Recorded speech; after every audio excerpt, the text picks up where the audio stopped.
Hey everyone, Ryan back here with another beer review for the February Ales by Mail selection. This is another one from Riley's Brewing up in northern part of California, and this is their Cougar Pale Ale. So it's 5%, kind of standard ABV for an American style Pale Ale, which I guess is, as far as the research I could do on it, it says it's an American Pale Ale. However, it pours out fairly dark. I mean, it's deep gold and the amber color, and to me kind of looks more like a British style, like ESB pale ale, even into the color you might get with a Belgian style pale ale. So a little darker than maybe a lot of American pale ales, at least the ones on the west coast.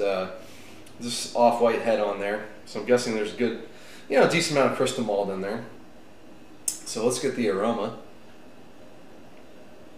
Yeah, that's different. I don't know if this is what kind of hops they're using, but it's not your big, bright, citrusy type of Pacific Northwest hops. It's more of that kind of earthy, herbal type of hop note with some floral notes. So it kind of has that more classic, like, noble hop character. So I'm wondering if it's maybe like a, one of those American varietals that, that they kind of use to replace some of the more classic hops, like an East Kent Golding. I'm also getting some just like a generic fruitiness to the beer, some caramel malt, maybe like that fruitier caramel malt character. I assume they're using like a Cal Ale yeast to ferment this, because in that the fruitiness is not being yeast derived. But yeah, maybe like a hint of like a red apple, pear, kind of along those lines. But let's give it a try. Cheers. Yeah, it follows the nose pretty well. There's definitely some sweetness, but it dries out enough on the finish. It's a nice overall balanced beer. Leans maybe slightly towards the maltier side.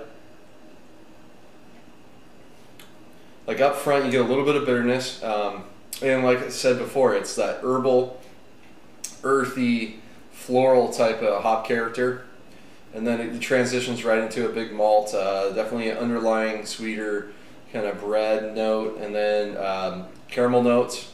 You get some of that fruitier notes, that red apple, pear type of fruit character kind of is in the middle of the beer and towards the finish. But yeah, it finishes clean and dry, so there's no lingering sweetness, which is very nice. So if Sierra Nevada Pale Ale is kind of like the standard American Pale Ale these days, this definitely leans more towards like an English ESB in its character, more towards that bitter, but lacks the English yeast character to it, and maybe a little bigger than some of the bitters over there. But yeah, it's kind of like an American take on ESB, if you will. So if that sounds interesting to you, check out Riley's Cougar Pale Ale. And thanks for watching. Until next time, please comment and subscribe. Cheers.